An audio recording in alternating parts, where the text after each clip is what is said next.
സ്നേഹമുള്ളവരെ നമസ്കാരം. ഞാൻ മധു പുന്നപ്ര. ഒരു സന്തോഷ വാർത്ത അറിയിക്കുന്നതിന് വേണ്ടിയാണ് ഞാനൊരു ഈ വീഡിയോയിൽ വന്നത്.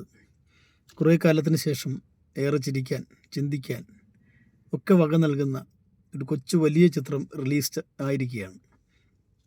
വ്യസന സമേതം ബന്ധുമിത്രാദികൾ.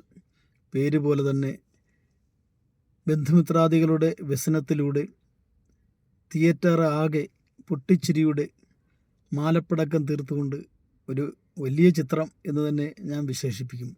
കാരണം നമുക്കറിയാം, നമ്മൾ വലിയ നിരകൾ അഭിനയിച്ചെങ്കിൽ മാത്രമേ സിനിമ അല്ലെങ്കിൽ സൂപ്പർ ഹിറ്റ് ആകൂ എന്നൊക്കെ ഉള്ളൊരു സങ്കല്പങ്ങളുണ്ടായിരുന്നു. അത് ഇപ്പോഴും നല്ല വലിയ താരങ്ങൾ അഭിനയിക്കുന്ന സിനിമകൾ ഹിറ്റാകുന്നുമുണ്ട്. ഞാൻ ഉദ്ദേശിച്ചത് അവരെ എഴുത്തി കാണിക്കാനല്ല.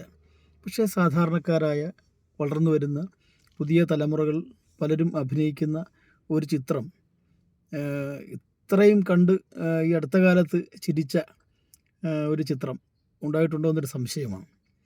കാരണം ഒരു മരണവീടും അതിനോടനുബന്ധിച്ച് നടക്കുന്ന നുറുങ്ങ് തമാശകൾ വലിയ പൊട്ടിച്ചിരിയായി മാറുന്നൊരു കാഴ്ചയാണ് വ്യസന സമേതം ബന്ധുമിത്രാദികൾ എന്ന ചിത്രത്തിൽ കാണാൻ സാധിക്കുന്നത്. വിപിൻ എന്ന് പറയുന്ന ഒരു ബ്രില്യൻ ഡയറക്ടർ. കാരണം സാധാരണക്കാരൻ്റെ ഒരു നാട്ടിൻ പുറത്ത് നടക്കുന്നൊരു കുഞ്ഞു കഥയെ ഇത്രയും ഡെവലപ്പ് ചെയ്ത് ചിരിയിലൂടെ കൊണ്ടുപോയൊരു നല്ല ക്ലൈമാക്സിൽ കൊണ്ടുചെന്ന് എത്തിക്കുന്ന അദ്ദേഹത്തിൻ്റെ ഒരു സംവിധാന പാടവം ഈ ചിത്രത്തിലുണ്ട്. അതുപോലെ തന്നെ അഭിനേതാക്കൾ എല്ലാം ഒന്നും പ്രത്യേകിച്ച് നമ്മളൊന്നും പറയാനില്ല. കാരണം മിമിക്രിയിൽ നിന്നും ഒക്കെ വളർന്നു വന്ന് ഇത്ര ബ്രില്യൻ്റ് ആക്ടറാണ് പ്രിയപ്പെട്ട അസീസ്. Life actor.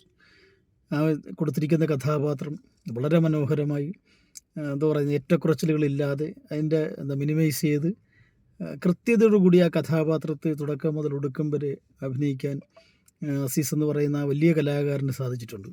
അസീസിൻ്റെ ഒരു കരിയറിലെ വലിയൊരു തുടക്കമായിരിക്കും ഈ ഒരു ക്യാരക്ടർ എന്ന് ഞാൻ ആത്മാർത്ഥമായി വിശ്വസിക്കുകയാണ്. ഇപ്പോൾ നോബി, അതുപോലെ തന്നെ അനശ്വര രാജൻ ഒത്തിരി സിനിമകൾ നായിക വേഷങ്ങൾ ചെയ്തിട്ടുള്ളതാണ്. അന്നും ഇന്നും ഒരു ഒരു ലൈഫ് ആക്ടറാണ്. വളരെ ലൈവായിട്ട് ബിഹേവ് ചെയ്ത് ആക്ട് ചെയ്യുന്നൊരു ആക്ട്രസ്സാണ് അനശ്വര രാജൻ.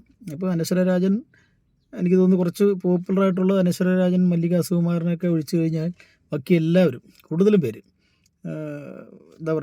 ഈ പുതിയ റീൽസിലൊക്കെ പ്രത്യക്ഷപ്പെട്ട് നമ്മൾ കണ്ടിട്ടുള്ള താരങ്ങൾ, അവരൊക്കെ ഇത്ര മനോഹരമായിട്ട് അഭിനയിക്കുമോ എന്ന് പോലും നമുക്ക് സംശയം തോന്നുന്ന ആ ആക്ടേഴ്സൊക്കെ എന്ത് രസമായിട്ടാണ് അഭിനയിച്ചിരിക്കുന്നത്. അതുപോലെ തന്നെ ദീപു നാവായിക്കുളം എന്ന് പറയുന്ന ഒരു സഹോദരൻ, നമ്മുടെ ഒരു കലാകാരൻ, വളരെ ഗംഭീരമായി അദ്ദേഹത്തിൻ്റെ ഓരോ ചലനങ്ങളിലും സംഭാഷണ ശൈലിയും ആക്ടിവിറ്റീസൊക്കെ നമുക്ക് പൊട്ടിച്ചിരിയാണ് തിയേറ്ററിൽ ഉണ്ടാക്കുന്നത്. എനിക്ക് അദ്ദേഹം കൂടെ അഭിനയിക്കുന്ന ആളുടെ ആളറിയില്ല. ദീപുവിനൊപ്പം അതാണ് ഈ സിനിമയിലൊരു കഥയുടെ ഒരു ട്വിസ്റ്റ് എന്ന് പറയുന്നത്.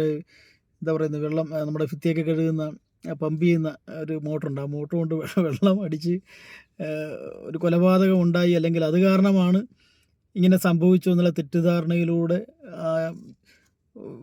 വളരെ പേടിച്ച് കഴിയുന്ന, നമുക്ക് ജീവിതത്തിലുണ്ടല്ലോ ചില കാര്യങ്ങൾ നമ്മൾ അറിയാതെ സംഭവിച്ചു കഴിഞ്ഞാൽ ഇനി അതുകൊണ്ടാണോ ഇത് സംഭവിച്ചതെന്നുള്ള തെറ്റിദ്ധാരണയിലൂടെ ജീവിക്കുന്ന പലരുടെയും ജീവിതത്തിലുണ്ടാകുന്ന അനുഭവങ്ങളാണ്.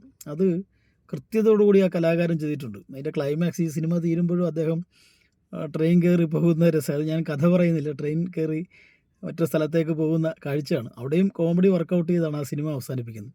എന്തായാലും 2025 വലിയ പ്രതീക്ഷയോടുകൂടി പുതിയ കലാകാരന്മാർക്ക് അവസരങ്ങൾ നൽകിക്കൊണ്ട് നിർമ്മിച്ചിരിക്കുന്ന ഈ ചിത്രം എല്ലാവരും കാണണം. കാരണം നമുക്ക് ശുദ്ധമായ ഹാസ്യത്തിലൂടെ അധികം ഗിമിക്സുകളൊന്നും ഇല്ലാതെ തന്നെ വെറും നാട്ടിൻ പുറത്തിൻ്റെ ഒരു നിർമ്മലതയോടുകൂടി നമുക്ക് ശുദ്ധമായ ഹാസ്യം ആസ്വദിക്കാനും ചിരിക്കാനും, അതേപോലെ തന്നെ ജീവിതത്തിൽ നമുക്കറിയാം പല പ്രാരാബ്ധങ്ങളിൽപ്പെട്ട് കഴിയുന്ന ആൾക്കാരുണ്ട്. അവരുടെ ഇടയിലേക്ക് വന്നു ചേരുന്ന പല സംഭവ വികാസങ്ങളും നമ്മളെ ഭയങ്കരമായിട്ട് അസ്വസ്ഥരാക്കും.